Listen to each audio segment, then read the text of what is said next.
2월 19일 주일 2부 예배를 시작하겠습니다. 찬송가는 258장입니다.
황성 권사님 나오셔서 기도해 주시겠습니다.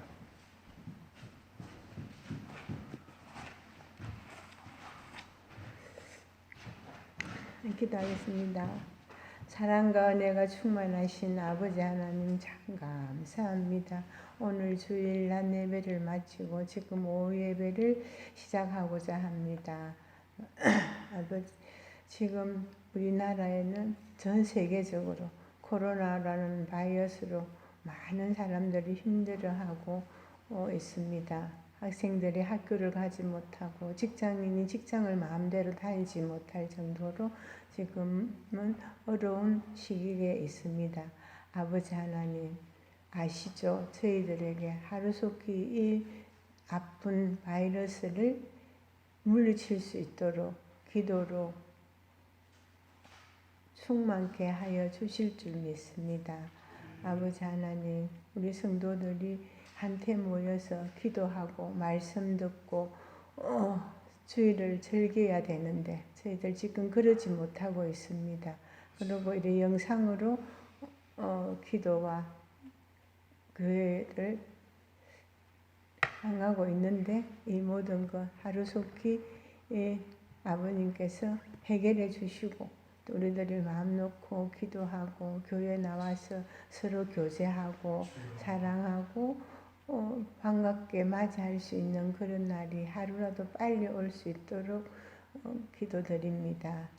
외국에서 고생하시는 우리 선교사님들 정말 우리도 어려운데 그쪽에는 더 어려운 것 같습니다. 저희들이 일일이 그걸 다 챙길 수도 없고 할 수 없지만 아버님은 아시니까 잘 아셔서 잘 도와주실 줄 믿습니다. 예, 그리고 최경 목사님 지금 우리 한국에 들어와서 격리 중에 있는데 아무 일 없이 잘 마치고 나와서 연구 비자 얻어서 자기가 하고 싶어 하는 선교 사업 잘 할 수 있도록 아버님 함께 하여 주실 줄 믿습니다. 우리 성도들이 각 가정도 아버님이 지켜주실 줄 믿고 살아계신 예수님 이름 받들어 감사하며 기도드렸습니다. 성경 말씀은 요한복음 4장 21절에서 34절까지입니다. 예수께서 이르시되 여자여 내 말을 믿으라. 이 산에서도 말고 예루살렘에서도 말고 너희가 아버지께 예배할 때가 이르리라. 너희는 알지 못하는 것을 예배하고 우리는 아는 것을 예배하노니 이는 구원이 유대인에게 남이라. 아버지께서 참되게 예배하는 자들을 영과 진리로 예배할 때가 오나니 곧 이때라. 아버지께서는 자기에게 이렇게 예배하는 자들을 찾으시느니라. 하나님은 영이시니 예배하는 자가 영과 진리로 예배할지니라. 여자가 이르되 메시아 꼭 그리시도라 하는 이가 오실 줄을 내가 아노니 그가 오시면 모든 것을 우리에게 알려주시리이다. 예수께서 이르시되 내게 말하는 내가 그리하시니라. 이때에 제자들이 돌아와서 예수께서 여자와 말씀하시는 것을 이상히 여겼으나 무엇을 구하시나이까 어찌하여 그와 말씀하시나이까 묻는 자가 없더라. 여자가 물동이를 버려두고 동네로 들어가서 사람들에게 이르되 내가 행한 모든 일을 내가 말한 사람이 와서 보라. 이는 그리스도가 아니니 하니 그들이 동네에서 나와 예수께로 오더라. 그 사이에 제자들이 청하여 이르되 랍비여 잡수소서. 이르시되 내게는 너희가 알지 못하는 먹는 양식이 있느니라. 제자들이 서로 말하되 누가 잡수실 것을 갖다 드렸는가 하니 예수께서 이르시되 나의 양식은 나를 보내신 이의 뜻을 행하며 그의 일을 온전히 이루는 것이니라. 아멘. 간단히 기도드리겠습니다. 하늘에 계신 아버지 감사합니다. 주일 2부 예배를 허락하여 주시고 말씀의 교제를 또 함께 나눌 수 있게 배려해 주신 것을 감사합니다. 오늘 요한복음 4장 사마리아 수가라는 동네 목마른 여인의 주 예수님을 만나고 생수를 얻는 말씀 속에 감추어 있는 주님의 뜻을 발견하는 시간이 될 수 있기를 원합니다. 하늘 문을 여시고 우리의 심령에 성령께서 임하심으로 마음 눈이 밝아져서 하나님 뜻을 알고 또 그 뜻 가운데 살아가는 우리가 될 수 있도록 인도하여 주실 것을 간구합니다. 처음부터 끝까지 우리 주님께서 주관하시는 그러한 시간이 되기를 기도드리오며 우리 주 예수님의 이름으로 기도합니다. 아멘.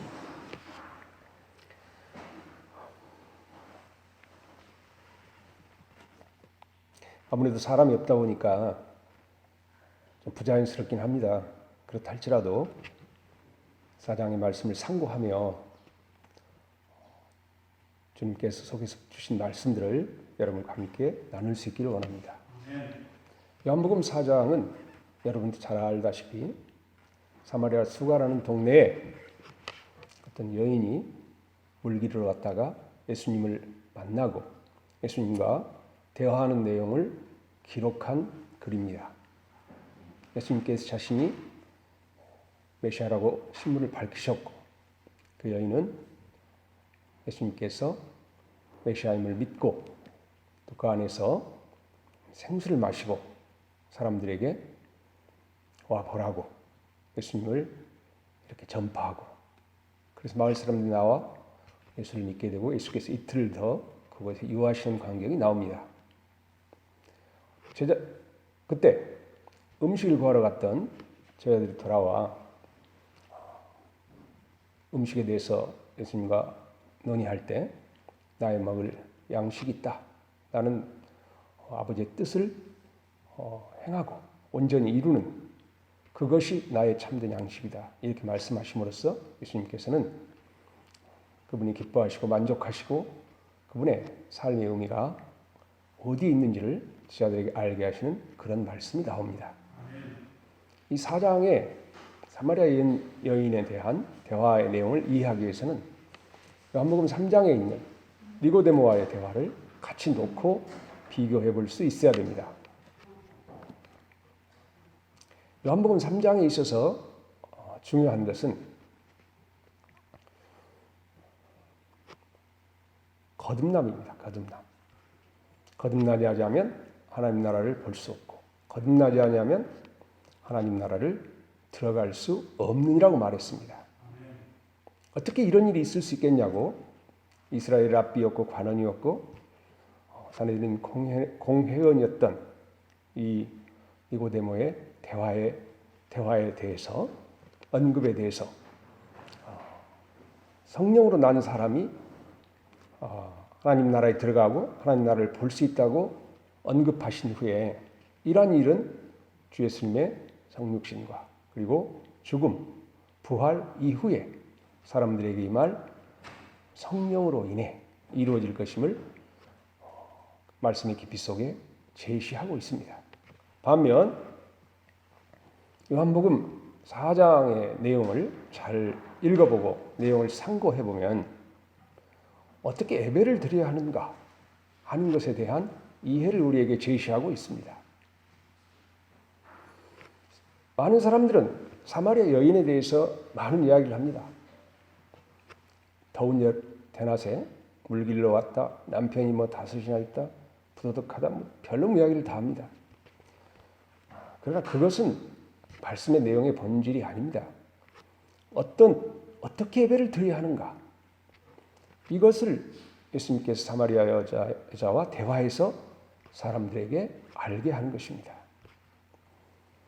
이 산에서도 말고 저 산에서도 말고 다시 말해 예루살렘에서도 말고 이 그리심산에 있었던 사마리아 성전도 아닌 하나님은 영이시니 예배하는 자가 영과 진리로 예배할지니라. 이때 영은 성령을 가리켜 말합니다. 성령과 진리 안에서 예배할 것이다. 또는 진리의 성령으로 예배할 것이다는 그런 뜻을 가지고 있는 것입니다. 요한복음 3장에서는 거듭남에 대해서 예수님께서 말씀을 하시면서 이것은 어머니 뱃속에 들어갔다 나오는 것이 아니고 하나님께로서 난 것, 그것이 곧 거듭남이다. 곧 하나님이 세상을 이처럼 사랑하사 니고데모 너와 대화하고 있는 나 독생자를 이 땅에 보내셨고 나 독생자를 믿는 너희 모든 사람들이 영원한 생명을 얻게 된다. 그것이 거듭남이다 라고 말씀하시는 것입니다. 사마리아 여인과의 대화에서는 목마르냐 육신의 물은 먹어도 계속 목마를 것이다. 그러나 내가 주는 물을 마시는 자는 영생하도록 구원하는 샘물이 될 것이다 라고 말합니다. 그래서 영원한 생명을 얻은 자들이 끊임없이 우리 주 예수를 믿음으로 말미암아 그 생수를 마시는 영원한 생명의 풍성을 누리는 것에 대한 이해를 우리에게 제시해 주고 있습니다. 니고데모와 대화에서는 성령으로 인해 거듭날 것에 대한 이해를 가져줄 것에 대한 당부인 반면 사마리아 여인과의 대화에서는 성령과 진리 안에서 예배할 수 있어야 한다는 것을 강조하는 것입니다. 니고데모가 알고 싶은 것은 무엇이었습니까? 메시아인 당신을 나는 믿습니다. 그런데 하나님 나라를 보고 싶고 난 하나님 나라에 들어가고 싶습니다라고 말하는 것이죠. 그러나 주님은 성령으로 거듭나고 하나님의 자녀가 된 이후에 이제 하나님의 주권과 통치 아래 살아갈 수 있다. 하나님의 자녀가 되고 영원한 생명을 얻고 하나님의 주권과 통치 아래 살아갈 수 있다. 그것이 바로 하나님 나라 안에 있는 것이고 하나님 나라를 보는 것이다. 라고 말씀하시는 것입니다. 마태복음에서 제자들이 하나님 나라가 어디 있냐고 자꾸 물어봤어요. 하나님 나라에 대해서 자꾸 이야기를 하시니까. 하나님 나라는 여기 있는 것도 아니고 저 있는 것도 아니고 너희들 가운데, 다시 말하면 우리 주 예수께서 그곳에 계시고 우리 주 예수를 메시아로, 생명의 주로, 왕으로, 그리고 주님께 순종하고 따르는 무리들이 있을 때 그곳이 바로 하나님의 주권과 통치가 이루어지기 때문에 하나님 나라가 있다고 말씀하신 것입니다. 니고데모와의 대화에 있어서도 나를 메시아로 인식을 했다면 이제 성령이 임할 때 성령 안에서 너희에게 말할 또는 성령과 더불어 말하는 나의 음성을 들을 수 있는 사람이 되어야 한다는 것이고 또 성령 안에 음성을 듣고 행함으로 내 안에 거할 수 있어야 한다는 것이고 내가 그러한 너희들 안에 거할 것이라는 말을 하는 것입니다. 그러면 수가라는 이 여인과의 대화에서 어떻게 예배를 해야 참된 예배가 될 것인가 하는 것을 깨우쳐주고자 하는 것입니다. 이 여인은 부도덕한 여인이다. 남편이 5이나 있고 뭐 이런 데 포커스가 절대 맞춰지면 안 돼요. 왜냐하면 그 여인 안에는 무엇이 있었습니까? 종교심이 있었어요. 종교심이. 우리 주 예수 그리스도께서 하나님의 아들로서 무슨 부도덕한 여인을 찾으러 수가라는 동네까지 갔겠습니까? 그 여인을 뭐 회개시키기 위해서 그곳에 갔겠습니까? 성경을 좀 깊이 있게 들여다본다면 그 여인이 하나님을 찾는 종교심 있는 사람이었어요. 어떻게 예배할 것인가? 당신들의 말은 예루살렘에 있다 하고 우리 조상들은 우리 성전에서 예배를 드렸다. 그리고 나는 당신들이 멸시하는 사마리아인이지만 야곱이 준 이 우물들, 우리 조상 야곱이 준 우물에서 내가 먹었다는 말을 언급한 것을 본다면 그 여인은 자기를 야곱의 자손으로 생각하고 있다는 것이에요.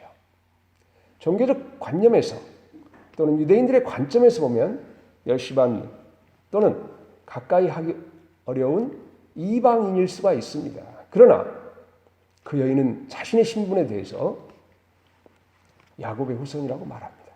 자기도 하나님의 택한 백성들 가운데 한 사람이라는 것이에요. 실제로 사마리아인들에게는 뭐가 있었죠? 사마리아 오경이라는 책이 있었습니다. 거기에 조상들만 조금 달랐지 전혀 내용이 오늘날 오경과 다르지 않는 내용이 그대로 그들 손에 있었던 것이거든요. 이것은 사마리아 땅에서도 이렇게 야곱의 후손으로서 하나님의 여호와 하나님의 다스림과 통치 아래 살아가기를 원하고 그분을 향한 예배의 심정을 가지고 예배자로서 삶을 살아가기 원하는 수많은 사람이 있었다는 것을 이 여인과의 대화에서 볼 수 있는 것입니다. 여러분 주 예수님께서 비유를 드실 때 선한 사마리아인에 대한 이해를 가지고 그 강도 만난 사람들의 이야기를 하신 적 있죠. 재상들도 레인도 다 버리고 갔지만 사마리아인은 그 강도 만난 사람을 그 상처를 치유해 주죠. 기름으로 바르고 포도주로 뭐 이렇게 또 포도주로 하고 뭐 이렇게 해서 치료합니다. 그리고 주막에 데리고 갑니다. 그리고 주막 주인에게 부비가 더 들면 내가 주겠다. 이 사람을 치료해 달라. 물론 선한 사마리아인은 우리 주 예수님을 말하기도 합니다. 우리 주 예수님이 그런 분이니까요. 그렇지만 그 비유에서 본다면 우리 주님께서는 유대인들의 관점과는 전혀 달리 사마리아인들 중에도 선한 사람이 많이 있다. 그리고 그들도 내게 택한 백성이다라고 말씀하시는 것입니다. 실제로 그 여인이 예수께서 메시아임을 깨닫고 깊은 속에 예배자로서의 생수를 마시는 체험을 갖게 됐을 때 물동이를 던지고 사람들에게 가서 와보라. 이 사람이 메시아가 아니냐, 그리스도가 아니냐라고 말할 때 많은 사람이 그에게 나옵니다. 사마리아인들이 나옵니다. 그리고 그들은 예수를 만나 그 말씀을 듣고 그 여인이 마셨던 것과 같은 생수를 마십니다. 예배자로서 우리 주 예수님을 모시고 참된 예배를 드렸던 사람들이라고 할 수 있습니다. 그러기에 주님이 죽고 부활하실 때 제자들에게 땅끝까지 복음을 전하라고 할 때 너희는 유대와 그 다음 어디라고 그랬습니까? 사마리아와 온 땅끝까지라고 그랬죠. 유대인들의 관점에서 보면 예루살렘에 있는 유대 지역 그리고 온 세상이 돼야 되겠죠. 그러나 예수님은 그렇게 말씀하시지 않습니다. 온 유대와 사마리아, 갈릴리란 말이 언급이 됐습니까? 갈릴리가 언급이 안 됐어요. 우리 주 예수님 눈에는 이렇게 사마리아의 사람들이 귀하게 생각됐던 것입니다. 그래서 선한 사마리아인이라는 비유도 있고 사마리아의 땅에서 문둥병 헐던 사람도 고치시고 수가의 목마른 여인들의 생수를 채워주는 방식으로 그 여인에게 자신이 메시아임을 직접 언급하신 것입니다. 당시 사마리아인들에게는 정말 놀라운 축복이 있었습니다. 누가 그들 앞에 있었냐고요? 하나님의 아들. 오늘 우리가 이 땅에서 우리의 구속자로서 사랑하고 경배의 대상인 우리 주 예수께서 그들 앞에 있었습니다. 그들과 우리 주님과 함께 하셨던 성령 하나님이 또 거기에 계셨습니다. 그리고 말씀을 듣고 기뻐하는 사마리아인들이 있었습니다. 그들은 예수님에게 많은 말씀을 듣고 아마도 찬송했을 것입니다. 그리고 간곡히 기도했을 것입니다. 그들은 니고데모가 보기를 원했던 하나님 나라를 체험했을 것입니다. 그리고 하나님 나라가 우리 주 예수님과 관계가 있는 거구나. 우리 주 예수님을 사랑하는 것과 우리 예수님을 체험하는 것과 그분께 순종하는 것, 곧 그분을 구주와 왕과 나의 모든 것으로 영접하는 것과 깊은 관계가 있구나 하는 것을 그들은 깊이 이해했을 것입니다. 여러분, 우리 예수님의 사역지가 어디입니까? 갈릴리입니까? 가끔씩 유대 올라갔기 때문에 유대 지방입니까? 사마리아 지역을 빠뜨리시면 안 돼요. 우리 주 예수님의 사역지는 갈릴리에 주로 사역을 하셨지만 필요에 따라 유대에도 가셨지만 필요에 따라서 사마리아에도 항상 가셨습니다. 제자들의 복음 전파도 유대 지역에 국한됐었습니까? 그렇지 않습니다. 유대인들을 향한 유대인 사도들의 구원도 사마리아에 수없이 전파됐습니다. 정말 여호와 하나님께서 예수 그리스도를 통해 우리에게 하나님의 뜻을 밝히시지 않았다면 우리는 이방인으로 남아있을 수밖에 없는 존재입니다. 우리는 거듭남이 뭔지 하나님 나라를 볼 수도 없는 사람이고 항상 목마르고 배고픈 영혼들로 남아있었을 것입니다. 그러나 그리스도 안에서 우리를 택하셨습니다. 우리를 부르셨습니다. 그리고 예수를 구주와 나의 생명으로 영접할 때 이제 하늘문이 열렸고 우리 주 예수님을 만났고 그리고 우리는 우리의 깊은 속에 사마리아 여인이 목마름을 채웠던 것처럼 우리 예수님을 만나 생수를 누리고 생수를 체험함으로 기쁨을 맛보게 했습니다. 그리고 자신의 존재를 찾았습니다. 이전에는 이 남편, 저 남편을 찾아서 살아가던 우리 아니었습니까? 이런 즐거움도 찾아보고 저런 즐거움도 찾아보고 이런 사람도 의지해보고 저런 사람도 의지해보고 오늘날 하나님이 없는 사람들은 방금 언급한 그런 모든 생활을 보편적으로 하고 있습니다. 여기에 즐거움이 있을까? 여기가 나의 의지가 되나? 이것이 나의 힘이 되나? 이것이 나의 격려가 되나? 이것이 나의 용기가 되나? 수없이 찾아봅니다.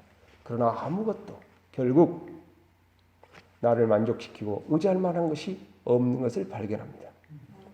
그래서 나이가 들어서 좋아하는 노래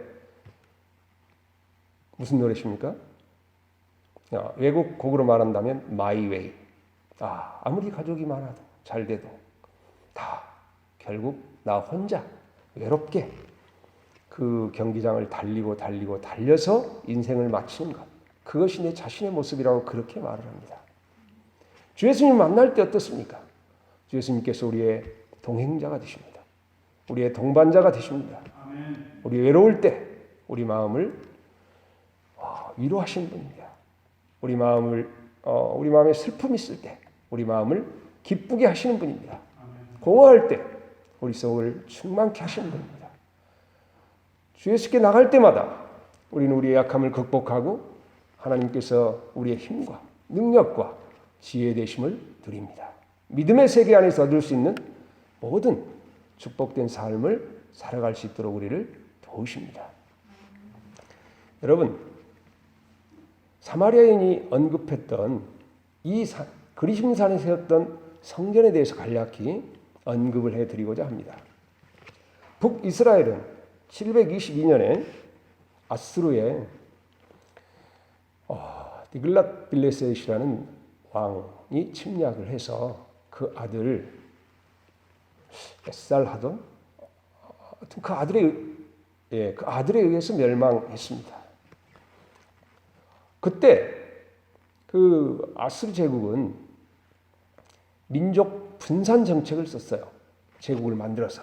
그래서 지역에서 반란이 일어나지 못하도록 이쪽 지역의 사람을 열로 저쪽 지역의 사람을 열로 그 스탈린이 하듯이 민족 이동 정책을 썼습니다. 그래서 그때부터 유대인들은 디아포라스 유대인이 된 것입니다.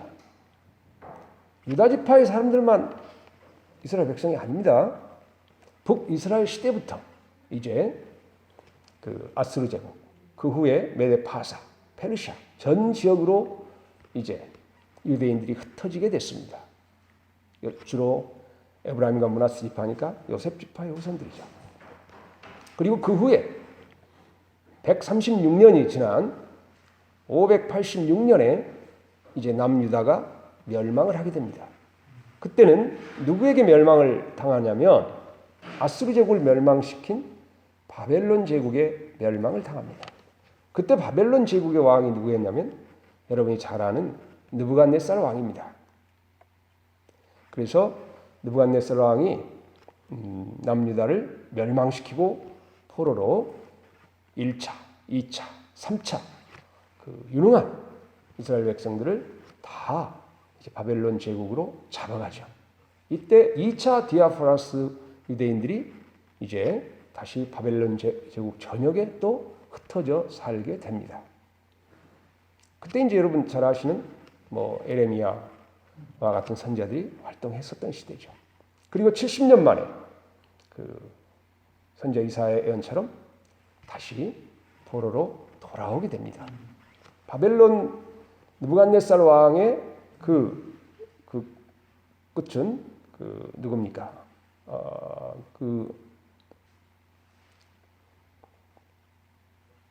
바벨론의 마지막 왕 벨사살입니다. 벨사살 때 끝났어요. 그러면 벨사살 이후에 이제 거기를 정복한 사람은 고레스입니다. 고레스는 이제 아수르 제국과는 달리 고레스는 이제 메데 파사 사람입니다. 민족 분산 정책을 쓴 것이 아니라 흩어져 있던 모든 백성들에게 다 너희들 본토로 돌아가라. 그리고 그곳에서 너희들의 신을 섬겨라. 그리고 그곳에서 너희들 문화를 발전시키고 너희들 문화를 끊임없이 계승해서 독자적인 문화를 이루어가도록 하라. 이렇게 이제 포로 귀환 정책을 사용합니다. 다르잖아요. 그래서 1차, 2차, 3차 이런 포로 귀환이 있게 됩니다. 그리고 이제 그 고레스의 이제 시대가 어느 때 끝나냐면 다리오 왕 앞에서 끝납니다. 그리고 이제 다리오가 새로 이제 왕이 되면서 그때부터 페르시아 제국이 시작되는 것이죠. 그 마지막 왕이 생각이 잘 안 나네요. 어쨌든 이렇게 해서 끝납니다. 그래서 새로 다리오가 일어나죠. 그럼 그때 당시 1차, 2차, 3차 때 귀환했던 사람들, 스룹바벨의 인도로 그 사람들이 이제 성전을 짓게 됩니다. 솔로몬 성전과 같은 큰 성전을 지을 수가 없었어요. 성전을 지으려고 하는데 당시에 아수르 분산 정책에 의해서 흩어져 있었던 유대인들은 흩어져 있었고 사마리아 지역이 점령됐으니까요.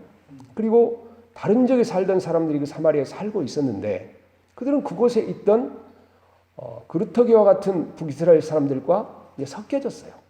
혼혈 민족이 됐죠.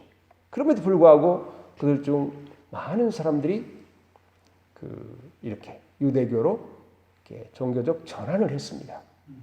그래서 그들은 오늘날 말로 혼혈아들 출생들이었지만 항상 신앙은 그 유대교에 귀속돼 있는, 그래서 자기들도 야곱의 후손이라고 하는 사람들입니다. 그래서 이들은 이스라엘 민족이 돌아와 성전을 짓고자 할 때 자기들도 참여해달라고, 참여하겠다고 말을 한 거예요.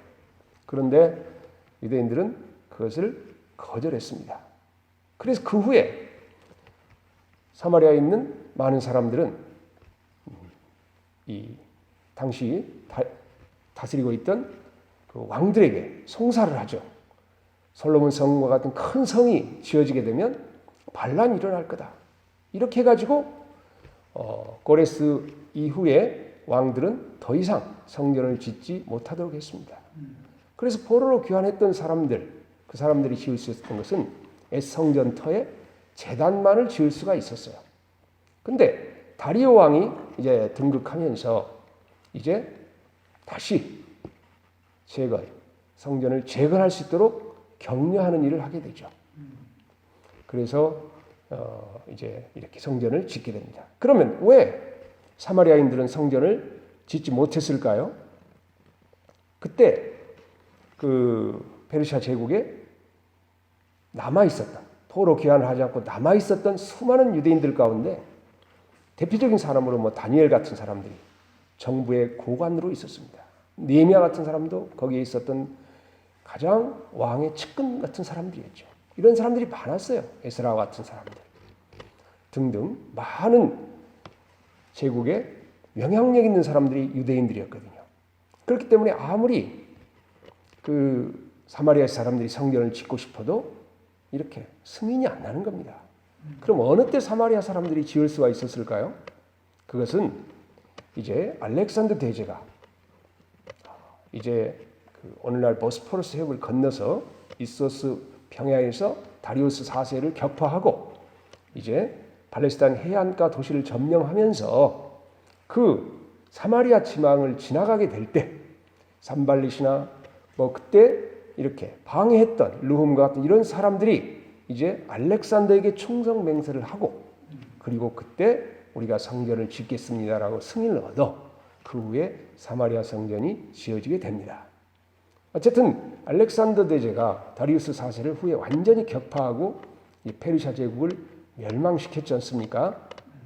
그래서 이제 사마리아 성전이 지어지게 되고 사마리아 성전이 등장하게 돼서 사마리아인들은 그곳에서 성전 제사를 지냈던 것입니다.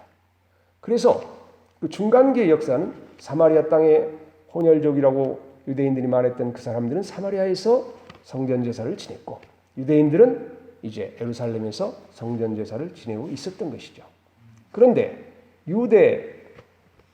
이렇게 유대 민족의 이제 그러니까 여러분이 잘 아는 하스몬 왕조가 출현하게 됩니다. 자치국 독립국가로요. 그때가 아마 134년부터 63년까지 약 90년 가까이 하스문 왕조와 출연하게 되는데, 그때 뛰어난 대제사장이자 통치자가 있었는데 그 사람이 힐카누스라는 사람입니다. 그 사람이 약 98년도인가요? 그 1세기 전후에 사마리아 성을 함락시키고 성전을 완전히 헐어버립니다.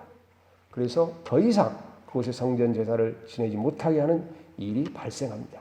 그때부터 사마리아인과 유대인들은 더욱더 원수가 됐었죠. 그래서 서로 상종하지 않고, 그래서 서로 원수처럼 으르렁거리고 미워했던 것입니다. 그러니까 원인은 사실상 돌아와 회복 성전 짓고자 할 때 조금 유대민족의 마음을 넓게 써서 참여할 수 있도록 길을 열어줬다면 아마 그 페르시아 제국의 송사하는 일도 많이 막아졌을 것이고, 또 성전 재건도 그렇게 방해받지 않았을 것이고, 뭐 느헤미야까지 오지 않아도 뭐 성벽까지도 지을 수 있었을지도 모릅니다. 가정이지만, 그렇지만 역사는 유대인들이 자신들의 정통성을 돌아온 포로 귀한 자들, 이 사람들이 회복 성전을 지을 자격이 있는 걸로 간주해서 그들만의 성전을 짓고 더 이상 성전 제의에 참여할 수 있도록 허락지 않았기 때문입니다. 그래서 그 여인과의 대화가 그렇게 복잡하게 이어지고 있는 것입니다. 이런 배경을 말씀을 드린 것은 왜 사마리아 여인과 예수님과의 대화에서 그런 이야기가 오고 가는가를 이해할 수 있도록 배경사를 설명하기 위한 것입니다. 어쨌든 여러분, 하나님은 사마리아 성전이 있다 할지라도 그게 중요하지 않다고 예수님 말씀하시는 거예요. 예루살렘 성전 헤롯이 지었죠. 저거 크고 휘황찬란하고 웅장해 보이지만 저거 의미 없어. 저기에 무슨 예배가 있는 게 아니야. 우리가 분명히 알아야 됩니다. 하나님에 대한 예배는 첫째, 하나님의 자녀로 거듭나는 것입니다. 그리고 하나님의 주권과 하나님의 통치 아래 살아가기를 배우는 것입니다. 즉 하나님 나라의 백성으로 살아가기를 배우는 것과 관련이 있습니다. 하나님께서 하시라고 하면 하고 하지 말라면 하지 말아야 됩니다. 시대 성령께서 끊임없이 우리 주님과 함께 우리 속에 말씀하십니다. 이 시기를 어떻게 보내야 할 것인가? 여러분 집에서 예배드리지만 찬양하고 경배 시간을 속에서 갖기를 원한다면 여러분 새벽 제단에 나오셔도 됩니다. 또 무엇인가 신방이 필요하면 우리 담임 목사님께 연락해서 오셔서 함께 가정 예배를 드려달라고 말할 수도 있습니다. 뭔가 항상 예배자로서의 그런 그 삶의 자세를 잃지 말아야 됩니다. 우리 속에 말씀하시는 하나님의 음성을 듣고 그분께 순종하는 사람이 거듭난 사람으로서 하나님의 통치 아래 살아가는 사람들입니다. 그들이 바로 하나님 나라를 보았다는 사람들이고 그들이 바로 하나님 나라 안에 들어왔다고 말하는 것입니다.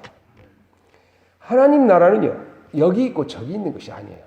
주 예수님께서 너희 중에 내가 있는 그곳에 있다고 말씀하시죠.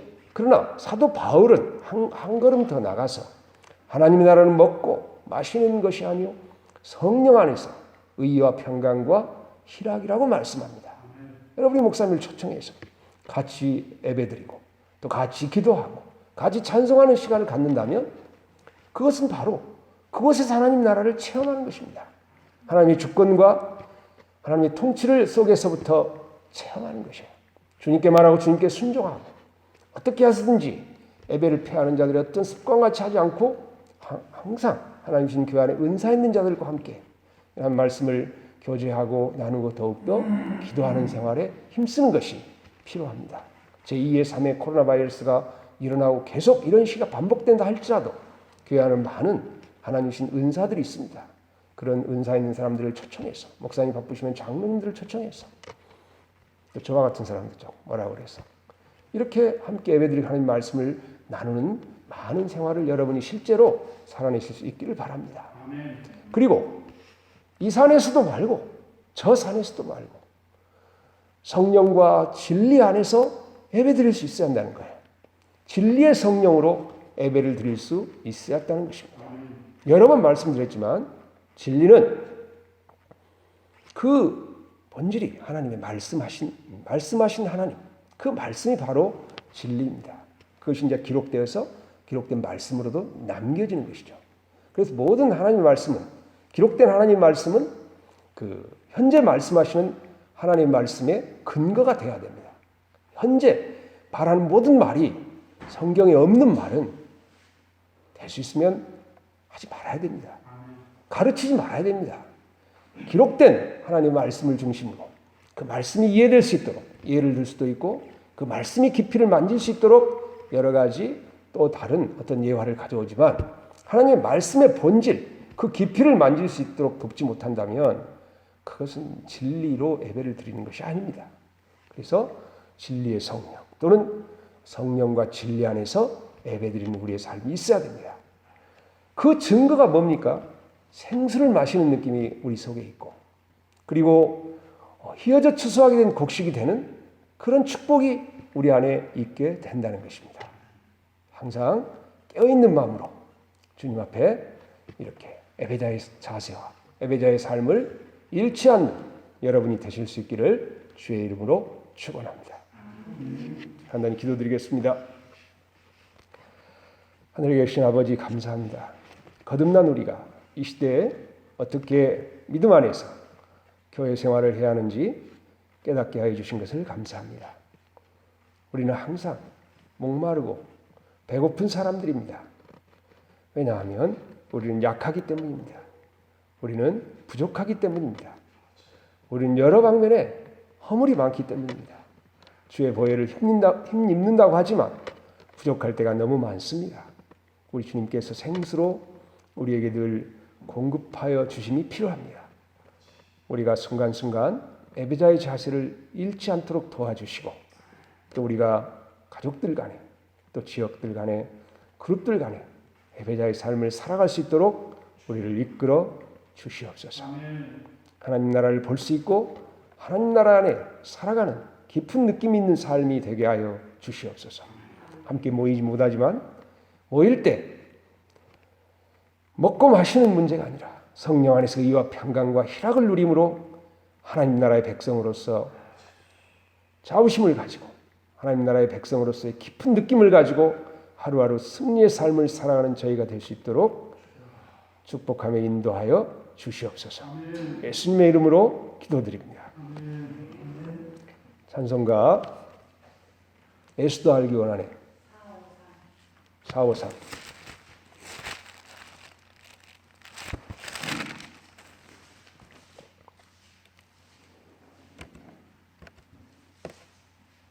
찬송가 453장입니다.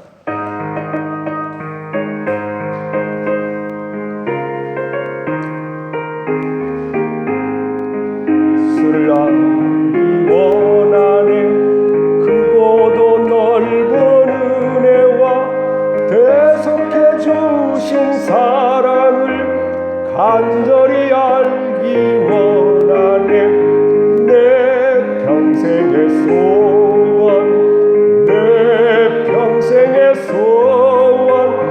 대속해 주신 사랑을 간절히 알기 원하네 성령이 스승되셔서 진리를 가르치시고 거룩한 뜻을 깨달아 예수를 알게 하소서 내 평생의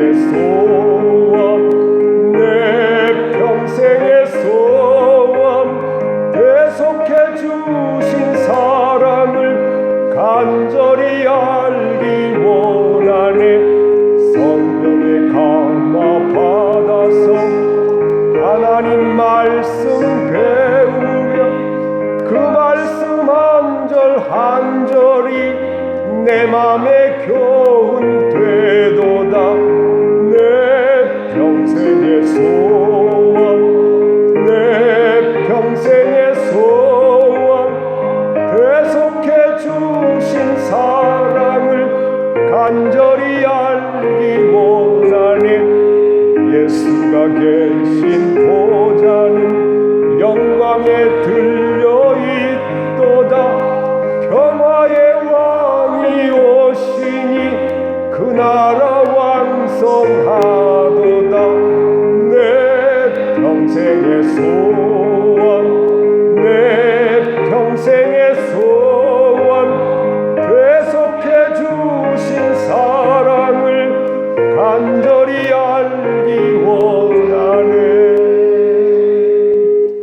마치겠습니다.